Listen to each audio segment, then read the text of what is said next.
बिस्मिल्लाहिर्रहमानिर्रहीम। मैं हूं डॉक्टर GM चौधरी और आपके साथ आपकी जो पंजाबी संगत है उसमें मौजूद। तो मैं ਤੁਹਾਨੂੰ ਦੱਸਿਆ ਸੀ कि ਜਿਹੜਾ प्रोग्राम है इसका मकसद ये है कि पंजाबी ज़बान ਨੂੰ प्रमोट किया जाए। तो यकीनन इसमें जो पंजाब के मुतलक जिन्नियां भी गल्लां ने वो दसियां जाणगियां। पंजाब दी सकाफत, पंजाब दा लोक विरसा, पंजाबी रैतल और उसके साथ साथ जो पंजाबी शायरी और ख़ास तौर पे जेड़े साडे पुराने शायर या रूहानियात से वाबस्ता शायर हैं, जिनकी शायरी जो है अज भी लोगों को मज़ा देंदी है और लोग बड़े ज़ौक और शौक नाल शायरी पढ़ते हैं। तो अज मैं तुहानू एक ऐसे शायर के मुतलक दसन जा रहा कि जिस शायर के मुतलक को अच्छी गल नहीं की जाती, यानी कि उसकी जिहड़ी अच्छी शायरी है वो तो आवाम दे कोलों लुका ली गई है, तो लेकिन उसकी जिहड़ी ऑल फॉल किस्म की शायरी और उसमें भी ज़्यादातर वो शेर है कि जिहड़े लोग खुद ही घड़ के उसदे नां ते चला देते हैं। जनाब उस शख्स का नाम पंजाबी का पहला मज़ाहिया शायर है जिन्हें बड़ी ज़बरदस्त किस्म के पंजाबी दे विच मज़ाह लिखिया, और जिस वक्त इन्हें मज़ाह लिखिया तो फिर पूरे पंजाब दे विच जनाब इहदे नाम की धुम पै गई। हुण यकीनन तुसीं सोचते होवोगे कि किहड़ा शायर सी, तो जनाब इस शायर का नाम है उस्ताद इमाम दीन गुजराती। यकीनन तुहानू अंदाज़ा हो गया होएगा कि मैं किस उस्ताद इमाम दीन गुजराती की गल कर रहा। तो सब तो पहले मैं तुहानू उस्ताद इमाम दीन गुजराती जो है वो मुतलक बुनियादी चीज़ां दसांगा कि कौन सन, की करते रहे और इन्हां शायरी की इब्तदा किस तरह की थी। तो जनाब उस्ताद इमाम दीन गुजराती जो हैं ये 15 अप्रैल 1870 को पैदा हुए और 22 फरवरी 1954 में इनकी जो है वो वफ़ात होती है, और इस तरीके से ये तकरीबन 83 साल ज़िंदा रहे।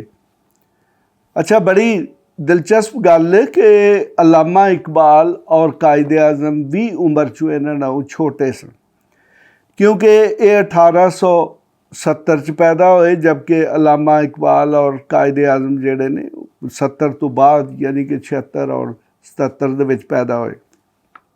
एग्जैक्ट डेट्स का तुहानू यकीनन पता है।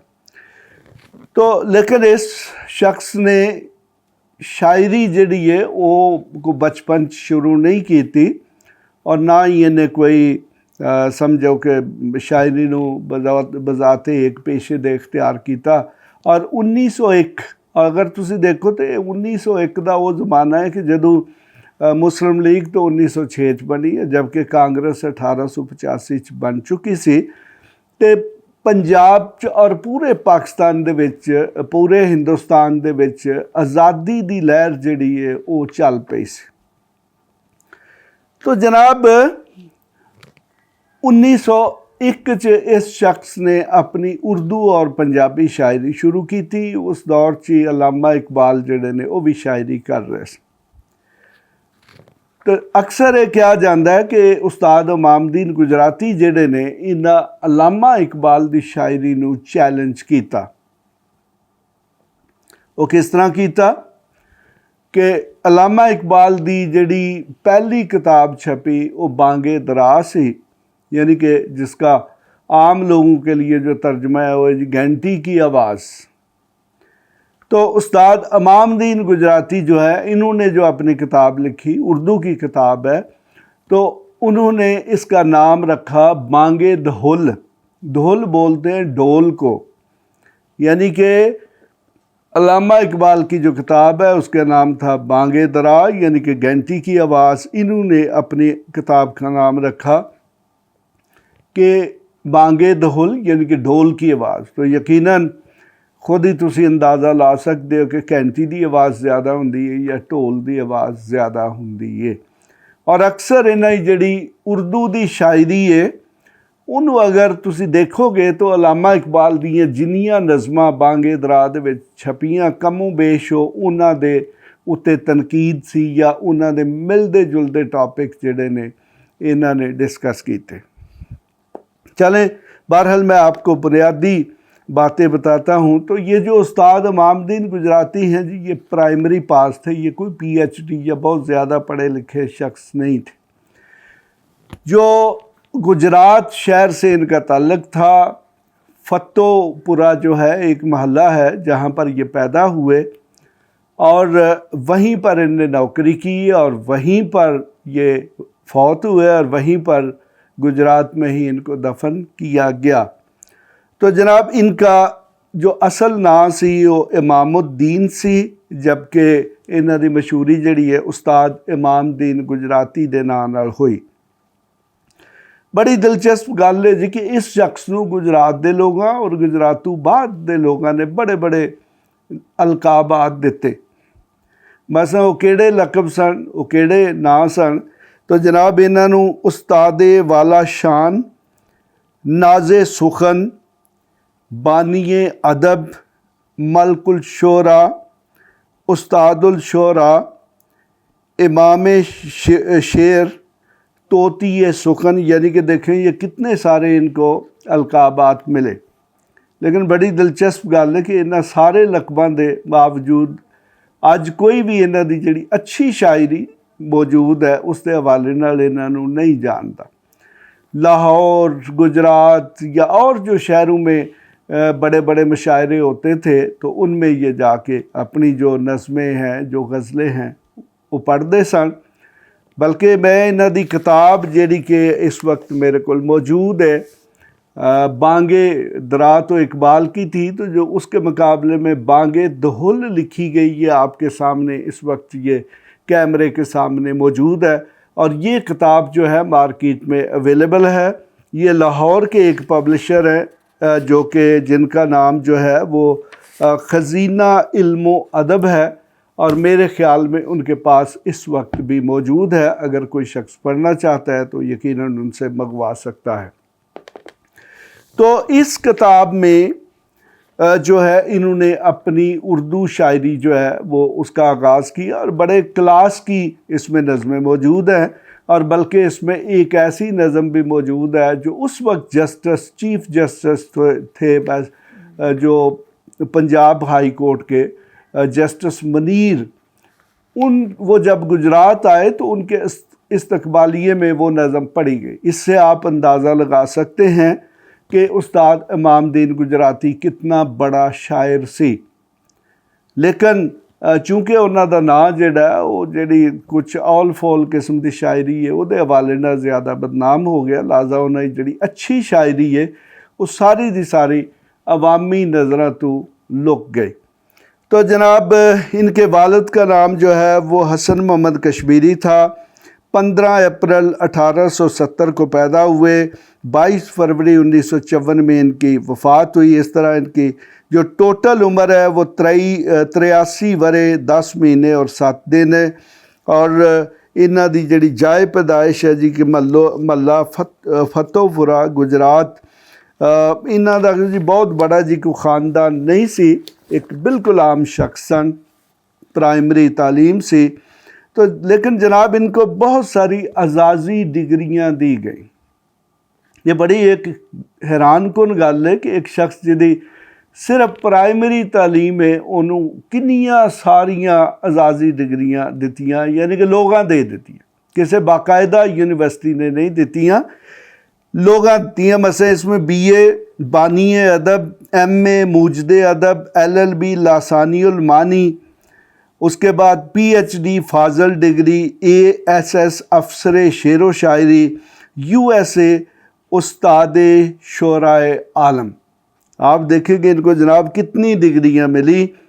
इतनी डिग्रियां, अजाजी डिग्रियां किसी शख्स को पाकिस्तान में तो नहीं मिली, तो हो सकता है कि दुनिया में भी किसी को ना मिली। तो इनकी जनाब 3 या 4 किताबें थीं, जिनमें बांगे दहुल, बांगे राहील, सूरे इसराफील और शायरी के असूल, ये 4 किताबों के नाम अवेलेबल हैं।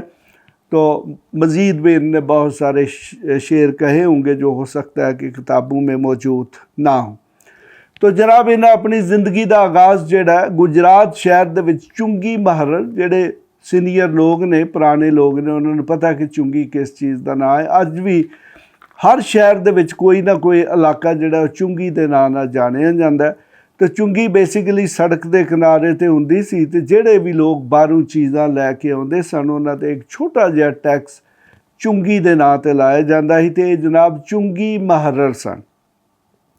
इन्हां दी बड़ी ख्वाहिश रही कि किसी तरीके नाल चुंगियां दे इंस्पैक्टर बन जान, लेकिन सारी जिंदगी अपनी अच्छी कारकर्दगी के बावजूद चुंगियां दे इंस्पैक्टर ना बन सके।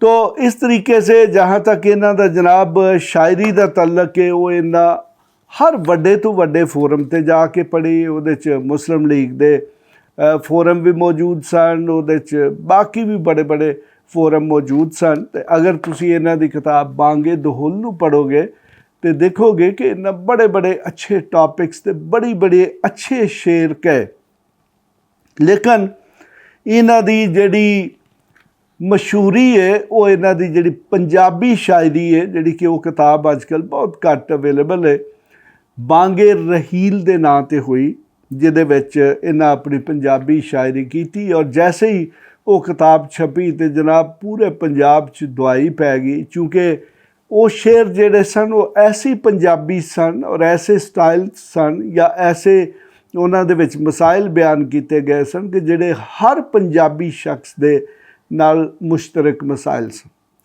तो इस तरीके नाल इन्हां नूं अपने दौर च बहुत ज़्यादा शोहरत मिली। अज भी साडे उर्दू लिटरेचर या पंजाबी जबान दे जिहड़े बड़े वड्डे वड्डे शायर ने उन्हां नूं ज़्यादा जानिया जांदा है, लेकिन इन्हां नूं इन्हां दे पंजाबी शेरां दे हवाले नाल जानिया जांदा है। कोई अथेंटिक किस्म दी पंजाबी की जो वर्शन है लोगों के पास अवेलेबल नहीं है, क्योंकि इन्हां दी जिहड़ी पंजाबी दी किताब है वो मार्केट च आसानी नाल अवेलेबल नहीं। लेकिन हर शख्स, हर पढ़िया लिखिया जिहड़ा उहदे कोल कोई ना कोई टुट्टा भज्जा शेर इन्हां दा मौजूद है। हुण यकीनन तुसी मेरे को उम्मीद कर रहे होवोगे कि मैं तुहानूं कोई उस्ताद इमामदीन गुजराती का कोई मज़ाहिया जिहा शेर सुनावां, तो मैं जनाब उस्ताद इमामदीन गुजराती दे जिहड़े अच्छे शेर ने मैं वो भी तुहानूं सुनावांगा, तो उस दे नाल नाल उन्हां दे जिहड़े मज़ाहिया और फनी किस्म के शेर जिहड़े बड़े मशहूर ने वो भी तुहानूं मैं सुनावांगा। लेकिन एक प्रोग्राम च सारा कुछ मुमकिन नहीं। तुसी मेरे चैनल नूं सबसक्राइब करो, बैल आइकॉन नूं ज़रूर दबाओ, ताकि तुहानूं अगले जिहड़े मेरे प्रोग्राम ने वो भी मिलते रहन, जिन्हां दे विच इन्हां दे मुतल्लक बड़ी तफसील नाल गल्लां होणगीआं। इन्हां दा अच्छा तो इन्हां नाल जिहड़ा कलाम मनसूब करता गया वो भी मैं तुहानूं पढ़ के सुनावांगा। इसके साथ ही मुझे आप इजाज़त दिओ। खुदा हाफिज़।